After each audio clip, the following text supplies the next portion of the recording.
Hey, Kirk, let me ask you something. When a team finally clicks, when the system works, the people are aligned, and the chaos calms down, what does that moment feel like? It's like it completely changes everything. You're now performing. Do you think you could have time to maybe meet me at the gate? I'm Rich Levene, and this is Meet Me at the Gate, where we're not just talking theory, we're tackling real world problems head on, driving solutions that supercharge productivity and team dynamics. Every episode is a journey towards improvement, empowering you, the manager, to lead with innovation and confidence. Join us to transform everyday roadblocks into highways for success. So, culture just doesn't shift on accident. You got to drive it deliberately. This first segment, we'll talk about what happens when you have the wrong people on the team and how to start building a culture where the right ones thrive. I walk you through the stages of transformation, storming, and high performing, and how every team has to go through this mess before they reach the mission. If you're trying to build a better team, but your culture's stuck in neutral, this is where the work begins. So you're going through, Rich, would you say you're going through a process change / culture change right now? Yes. So I was just thinking, I was like, when do you as the leader start implementing the right processes without destroying the culture? Because, I mean, you know how I feel about your culture. You have one of the best cultures out there. And yes, your guys' processes efficiency has opportunities. So now it's kind of like, where do you start implementing those processes without destroying your culture? We start now. And Okay. what that means is it's taken us 20 months, maybe 21 months to get to this point. And change as an entire process to make an organization or a culture no longer recognizable takes a minimum of 3 years to 5 years. And what happens is everybody has to forget what they know and they have to learn what they don't know. So what I started out by doing, the first thing we did is when I arrived there, I realized the culture was just trash. It was everybody for themselves. So then we got to start weeding out the people that are the negative people, and those were really easy. They stuck out like a sore thumb. So we started getting rid of them, and then as they started going away, we started having some positive energy. And then there's 4 things. There's 4 stages of a team. We're going to try to weave all this together. Stage number 1 is forming. So when a general manager comes in and takes over an organization, or a new boss takes over a department, depending on size, you got to have a few people. But when that new manager comes in, you go into what we call forming. People start coming together, and everybody drops their bad habits, their bad behaviors, because they want to impress the new person, the new boss. So they start kissing butt. They start doing the right things. They do all the little extra things. And this will last, depending on the culture of the organization, 60, 90, 120 days, sometimes longer, but usually not too much longer. And then you quickly enter the next phase, and I call it storming. And that's when people go back to their old habits and they start doing the things that drive me as a boss crazy, the stuff I'm not going to tolerate. Like, look, you're not going to cut corners. We're going to do it right. Here's how you check in a car. Here's how you do a title. Here's how you take photos. Here's how you sell a car, whatever it is, and not let them cut corners. Well, now you start having more people kicking rocks and getting mad. So now we've eliminated more negative people. Like, you couldn't handle the next stage. And then all of a sudden they see me, call it whatever you want. I'm firing, I'm kicking out, I'm forcing out. People are leaving the organization. And then we kind of start waffling back and forth. Well, now it's kind of forming because we've got to bring some new people in. So people start being good. Then they go back to storming. Then they go back to forming. Well, now I've got it instilled, and it took a good 12 months at least to say, look, this is the way we're going to do things. This is what I'll tolerate. Right? I haven't touched the process. I haven't improved any of that stuff. And people start seeing it, and I'm building up those values. Like, look, if you're not building trust, you're not here, you're gone. So people get that. So then I turn up the notch one more time. And we got to try to get to what I call stage 3, norming. How do people start working together normally? And early on, before you change any processes, things start going normal, right? But we're still, you just said, you have opportunities to improve. So I push everybody to go one group. Okay. So let's fast forward to where we are now. We've had several micro events along the way, but right now we're on a big significant change, and we're gonna do what I call the 5 hour process. Okay. Now this huge change is starting to force people back from norming back into storming. They're starting to kick rocks. They're starting to argue. They're starting to fight. They're out of their comfort zone. I expect more. We've got to get better. So now we're at that point. So once you go forming, storming, and then you start looking, okay, well, we're getting norming. And you have to ask yourself a tough question. Is this the normal you want? And when I ask myself that question, no, this is not the normal I want. Why? Because we make too many mistakes. Cars don't cross block in order. We inherit too many cars. We miss frames. We miss titles. We miss announcements. We're making too many mistakes. We got to get better. I will not tolerate this normal. Institute something better. Fall back to storming. So you keep going back and forth, back and forth. Eventually, once we get through this process, I believe it's going to get us to where we can take a car in, accept a car, and it hits check-in, and we're through that car all the way to the estimate in the hands of the client. We're completely done messing with it. Nobody fumbles it around anymore. The estimate cannot wait in a basket for somebody to go type it in, right? Check it in, CR, photograph it, test drive it, inspect it, rack it, estimate it, send it. No waiting. You get that. That's my new standard. Now, once everybody gets used to that, that'll be our new normal. And then we'll go back and look, how do we even make this better? And then all of a sudden we hit the fourth stage, the final stage, high performing. Culture sets the tone, but processes keep a rhythm. Once your team starts aligning around shared values, the next challenge is execution. In this section, we dive into flow, trust, and how owning the prep work keeps the chaos off the block and out of the lanes. Now we become a high performing team, but you can't be high performing if you don't have trust, right? Kirk gave me a great example the other day about your dad. Was he paratrooper?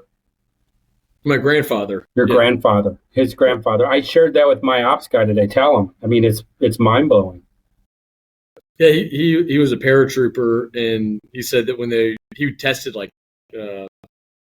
tested parachutes and all, but what they would do is when they first learned, they had to learn how to pack their parachute, and then they would jump out of an airplane. And then one day he was standing in front of a guy in front of him, and they're like, he packed his parachute, and they now said, "You're going to trade with the other guy." He's like, "What? That guy?" And so he had to take that guy's parachute and jump out of the plane with the parachute that the other guy packed. And so they're basically teaching them that all of us have to be methodical in the way we do things, but we all have to trust each other, right? And so that's kind of the analogy, is that we got to learn to pack each other's parachutes, right? And everything that we do. So we were talking today. So tomorrow we're getting ready. We're gonna flip the script, and we're gonna start the 5 hour process. Yes, it's gonna be a nightmare. I'm not gonna get every estimate out in 5 hours, but we're gonna start it. But part of it was I was going through and talking with the team, like, guys, this is a team effort. Everybody's got to contribute. Everybody's got to help. Somebody's going to be really good at doing the test drive. Somebody's going to be really good at checking the frame. Somebody's going to be really good at whatever it is, knowing that it was repainted. But you all have to understand what everybody's doing, so that if somebody calls in sick, we don't stop the process. It continues to go. No more kicking the can down the street, and saying, well, you know what? I'm waiting on the CR. And I've got a phrase, and I learned it in my master's program. It came from a pretty cool book, and it's, the language you use creates the future you want. And auctions are already siloed, but how you have language, and this has been my aha moment I had today. I was getting really frustrated with a lot of people, and it's just, most of it's internal because I got to be patient and process it through. But we create that future at the auction, and most every auction does this. Hey, how come that car's not ready for the sale? Oh, well, I'm waiting on the CR guy. Okay, you just told me something. You created the future you wanted. You're willing to wait, and you're willing to pass the buck to somebody else. Hey, why are the miles wrong on that car? I don't know. Check-in did it. Oh, okay, so now you're passing the buck. You don't take it. I said, look, guys, there's no more passing the buck on this. You own it from start to finish. Every car that comes in here, if you run into a jam, stop it. They said, well, what if it doesn't have a key? I said, cut a key. Well, what if it's not approved? I don't care. Approve it. Guess what? Hey, Tori, I cut a key for this car today. You told me not to, but guess what? I put it in. It starts. I found out it only needs a couple things. $300. I can certify this. Do you want to do it? And you're probably, I'm putting words in your mouth, you're going to probably say, really? Wow, that's cool. Thanks. Versus, hey, versus the other script, you'd call me, hey, Rich, this car's been on your lot for 21 days. You think you get a key cut and get me a diag on that? Oh, Tori, I'm waiting on the mechanic shop. I got to get the key and make sure that estimate's there. It's sitting in somebody's inbox. And that's our answer, and it's horrible. Mm-hmm. Right? It's a terrible thing. Why do we want to wait for something we already know?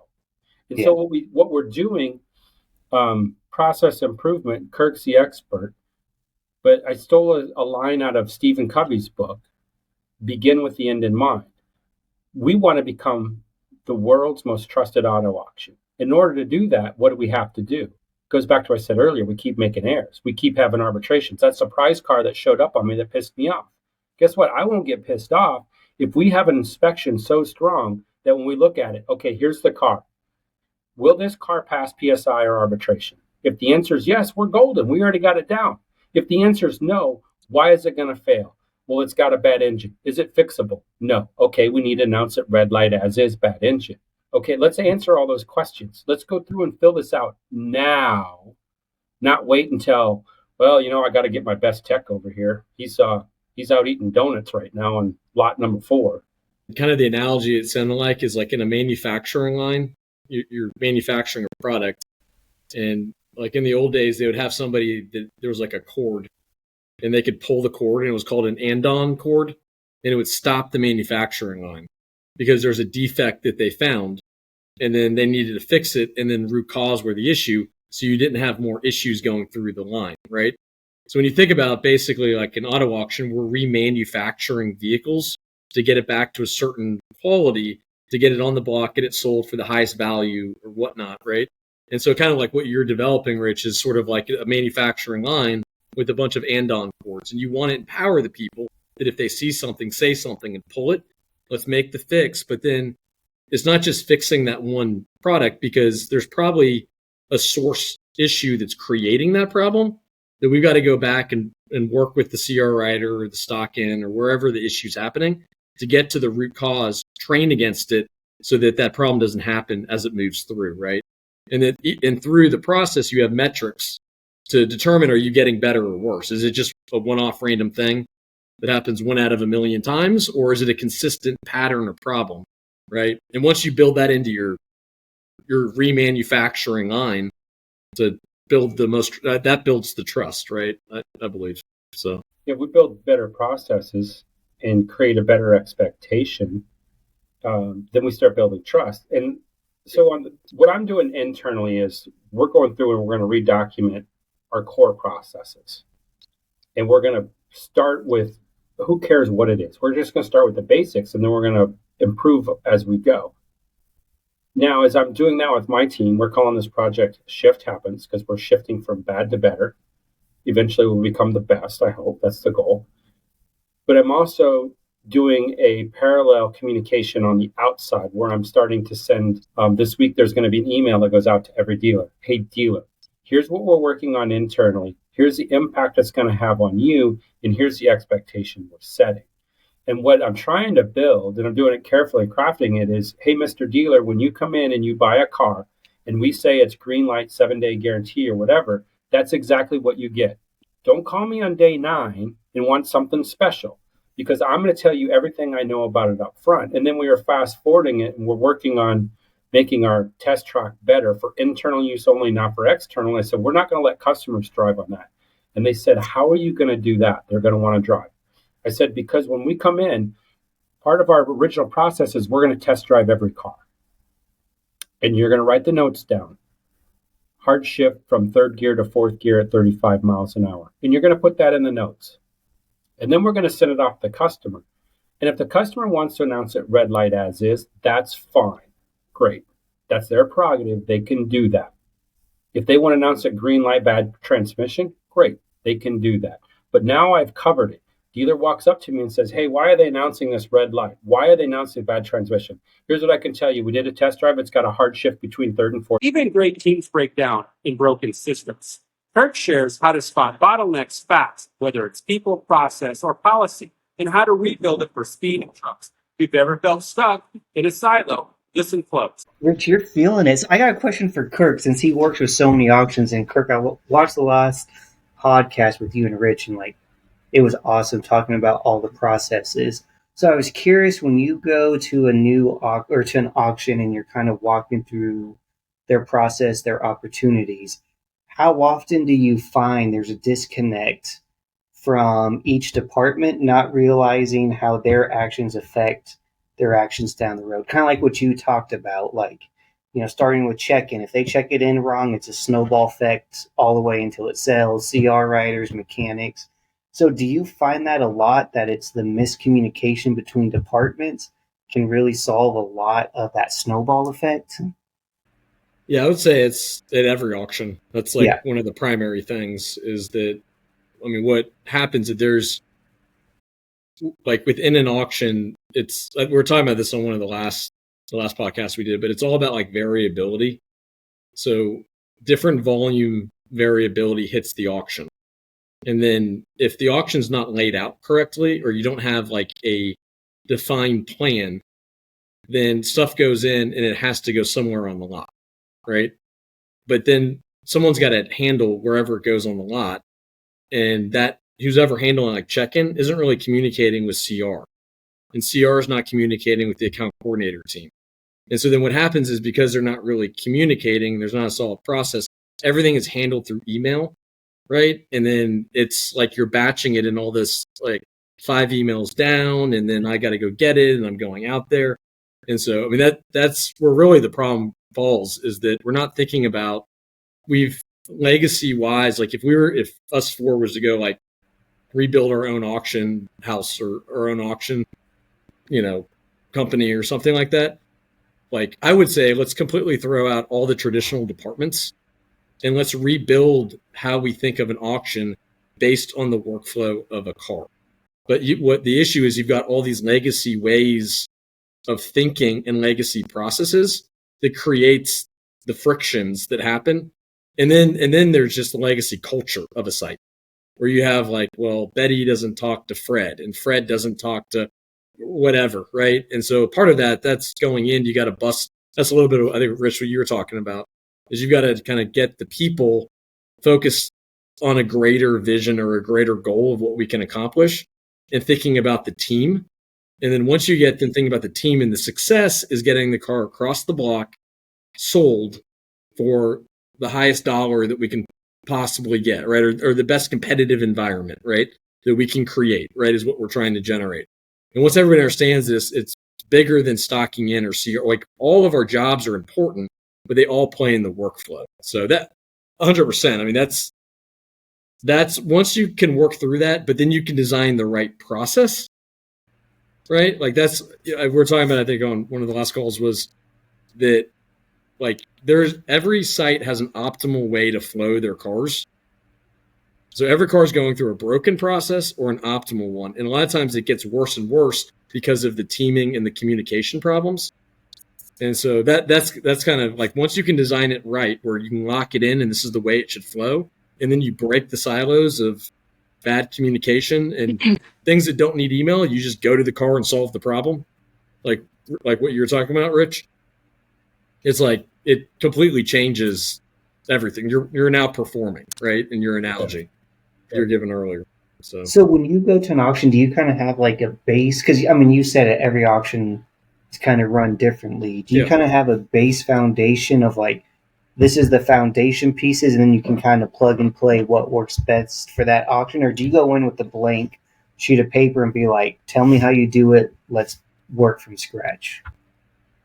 Yeah, no, I mean, like, when I start, what I, like if I was to retract my steps going into a location, is I go in and I meet with the leadership team, like the general manager and the AGM and stuff like that. And a lot of it's assessing them, right? Because at the end of the day, if they're not bought in and they don't have a vision or they don't have a way to lead the team, nothing's going to happen, right? So that's like kind of my first thing, is like I'm constantly assessing people, right? To understand like, what is their willingness to take this all the way? And if they're not willing to take it all the way, then you're only going to get so far, right? And so that's kind of like check number one. Then it's like, let me understand the process. So getting like a tour of the lot, walking through it, looking at it, understanding like the constraints on the ground of how things are actually operating. I always then spend time by myself and I walk the entire fence line. I walk through every process and understand, okay, well, that's a problem. That's a light pole in the wrong place. That's a whatever on the property. So I understand every component. I can like feel it in my bones, like how it all fits together. And I start running, in a sense, like simulation models in my mind of like, what if we put this here? We put that there. We put this here. We changed that. We did this. We did, right? And end of the day, there's certain things you can't change. And it starts, it's almost like a Rubik's Cube. And you start kind of unlocking combinations of things that are possible that starts generating kind of list of questions that most of the times the team has never thought of those because they're so stuck in the only way that they do it. So then I take a lot of those things and I go and I meet with the team and I start throwing at them very out of the box ideas. What about this? What about that? And not saying that that idea is going to work, but where I'm trying to go with them is I'm trying to get basically the concept of like tell me why it won't work so we can figure out what will work, right? And so that's kind of where I'm like kind of operating with them. So once we start getting the macro picture laid out, it funnels into only a couple different options of how it can flow. And then the fourth thing that I get into is that I meet with the people doing the work. Who's stocking in the car? Who's CRing in the car? What are your pain points? What's working? How are you communicating?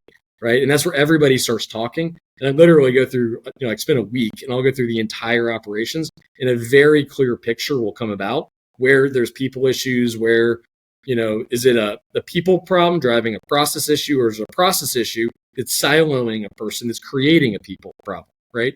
And that's typically where you start, is the people on the process side. And sometimes it could even be a tech issue, like the Wi-Fi is not working. So we set up a process in a completely inadequate place that we could just fix by putting better Wi-Fi up or whatever, right? So once you kind of map all that out, it starts generating a very clear plan on how. You don't build trust with green lights. You build it before the car ever hits the block. This next segment is all about what happens if we fail to set the right expectations, and how one PSI mistake taught us the little things matter a whole lot more than we thought. But that's what we're trying to solve right now with what I'm trying to do to become the world's most trusted auction. Okay, how does that happen? Well, we're going to sell cars. So you're going to sell cars for commercial and dealers, right? And the dealers are going to buy them. What's the worst thing? What's the one thing at an auction that nobody wins at? Arbitration or a failed PSI. Okay, so let's flip the script. Let's do that at the beginning. Here's the car.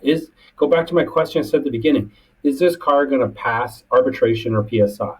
And the answer has to be yes. However we're going to sell that car, the answer has to be yes, even if it means we announce there's absolutely no arbitration on this car. Don't even think about bringing it back because it's got a laundry list of things wrong.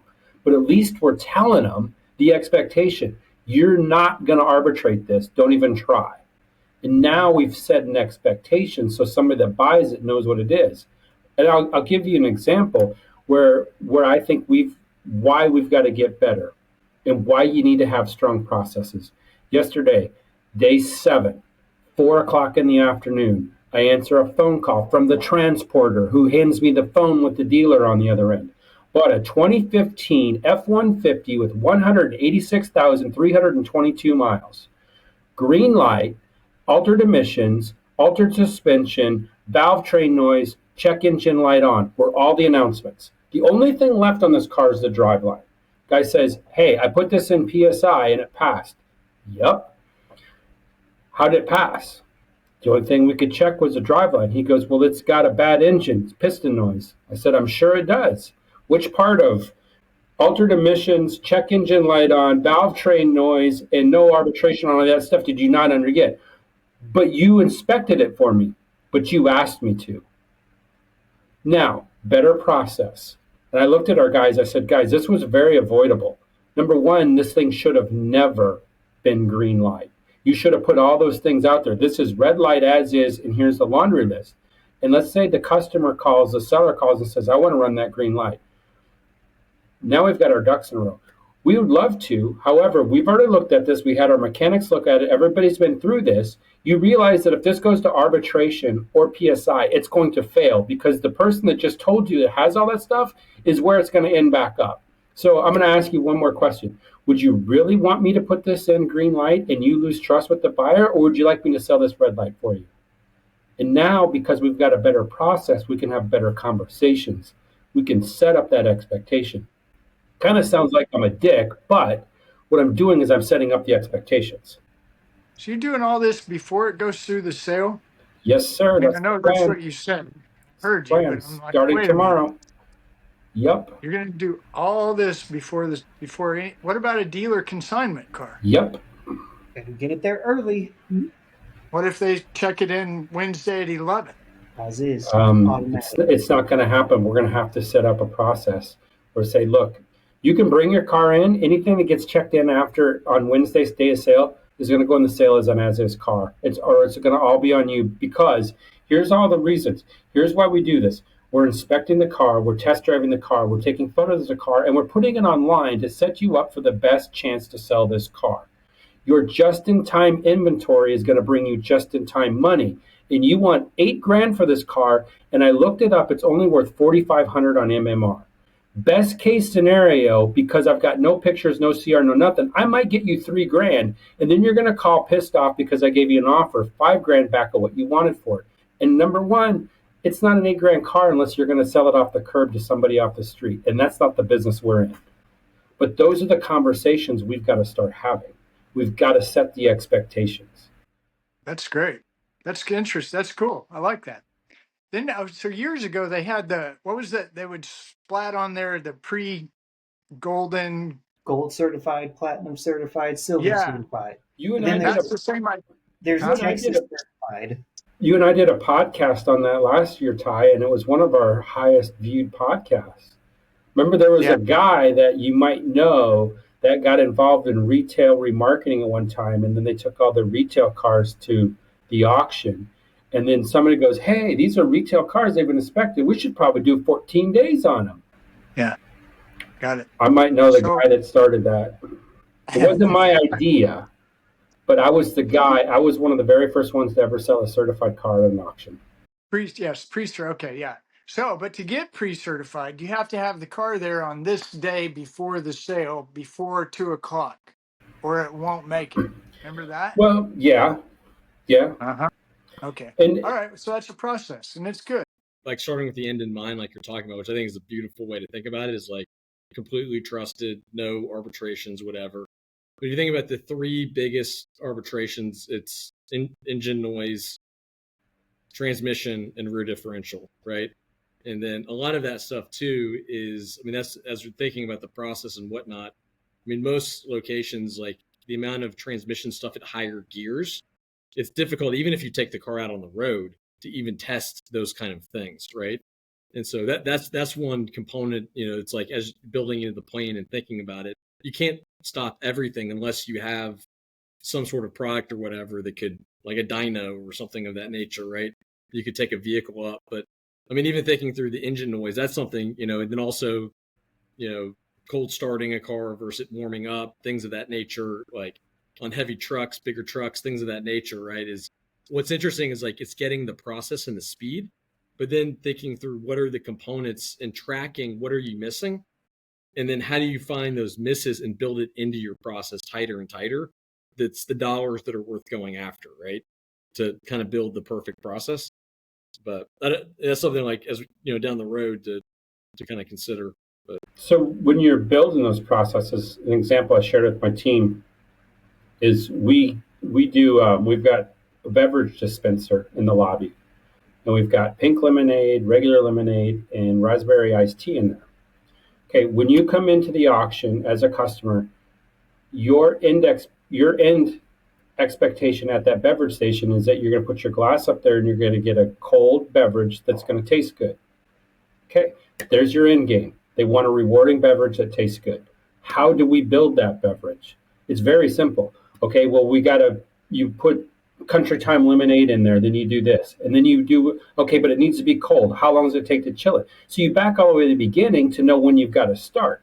Same thing that we're trying to do with the car. We're trying to sell the car and just back it all the way up to the start. So we're reverse engineering, unwinding this from the end. The goal is to sell a car and keep it sold. You can't manage what you don't measure, and you can't lead what you don't live. We close out this section with the CAT model: consistency, accuracy, and transparency, and how those values can transform how your team trusts, performs, and grows. The biggest issue that I see, and I get contacted by auctions all the time, hey, this person wants to arbitrate for this. Like, he didn't know. And it's like, hey, we put out all the information. I can't control if the buyers are going to look at the information or not. And I tell all my auctions is this is a profession, it's not a hobby. I was a buyer. I know the work it takes. You have to preview your stuff. So I was like, give them all the information. And it's up if they made a mistake. I hate to say it. Sometimes you make mistakes. I made a mistake as a buyer, but if the information is out there and you know what, like, our brand is and it's consistent, like, you should know. It's up to you to do the research. So it's in the NAAA arbitration guidelines that the buyer's responsibility is to preview the car before purchasing. Mm-hmm. Yep. I didn't see it. You know what? I'm sorry, but it clearly states in the arbitration guidelines that you're supposed to preview the car before purchasing. Yeah. That's on you. I'm out. And I'm starting to use that. You know how I've totally missed that for 20 some years, and then I hire a sales manager who's used to be a dealer, and he goes, you know, it says right here that we're supposed to check these out. I'm like, yes. Yeah. That's a win. So, Yeah. Rich, so here's a question for you, since you're trying to become the most trusted auction in the industry. Yeah, world industry. In the world. How is that? I get the buyer side. Now it comes down to the seller side. And we all know there's, some untrue sellers out there. How are you going to handle that, Bridge, when it comes? If they don't align with your beliefs and culture. I've learned my lesson, okay? And what I've learned is what I'm building is not for everybody, okay? You're going to have to be a strong individual. It's not for every buyer, and it's not going to be for every seller. Just like the guy, I told him, I said, look, you call me at 4 o'clock and you want to arbitrate this? Tough luck, dude, you're out, right? He didn't like it that I held the line. Now the sellers aren't going to like it that I held the line because it cost me money. So, Mr. Seller, here's the process. You want to bring your cars here? Every car comes here. It's going to run through our 5-hour process, and we're going to know everything about it. And as soon as you tell me to do something that I don't know about, now you're breaking the trust with me. You've ruined value number 1. Number 2, you're crushing hope with my team because they're busting their butt to do it. Now you broke value number 2. Number 3, you're being egotistical because you only care about you and you don't care about anybody else. Who's buying your car? Now you've broken 3 of my values. The last one is empathy. Obviously, if you're egotistical, you're crushing hope, and you're not trustable, you're not empathetic, so you're out. I can't do business with you. I've drawn a clear box line that this is what it takes to do business with me, and I can't sacrifice those. And I'm going to go out. I'm going to say it right now. I did that once this year, trying to get dealer business. I totally sacrificed, and I said we were going through the process, and we're talking. I said, hey, this car's got frame. Oh, don't announce it. It came back. It cost me. I had buyers pissed off at me. I had buyers yelling at me. It created way too many headaches. I finally framed it up to our sales team, and I said, look, I'm going to just go tell this customer they're not selling cars anymore because they're breaking our values. And they asked me to explain it to them. And as soon as I explained it to them, it goes, well, that's crystal clear. And it was an aha moment for me. It was validation that I was on the right path. And it made that phone call super easy because all I did is I picked up the phone and said, look, I can't continue business because this, and this, and explained it very politely. And they said, okay, great. And that was it. No arguments, no fights, no nothing. But I clearly laid out that expectation. And so, interesting enough, you guys have heard about my CAT theory on how to build trust: consistency, accuracy, transparency. Ty was on the phone. We were doing a podcast actually when we came up with that on a different channel, and it came up to help make CRs better. How do we make a better CR? Well, they got to be consistent, they got to be accurate, you got to be transparent, tell all those things. Well, then I started building it, and somebody says, well, how do you sell a car? If you're a dealer, how do you sell a car? And I went, you know what? If you're consistent and you're accurate and you're transparent, you're going to bring more money for it. And then I started going down. I'm like, holy crap, I'm onto something. So I've trademarked it. No, I haven't, but I'm going to put it out there. That's mine, CAT, consistency, accuracy, transparency builds trust. And that's what we're trying to do.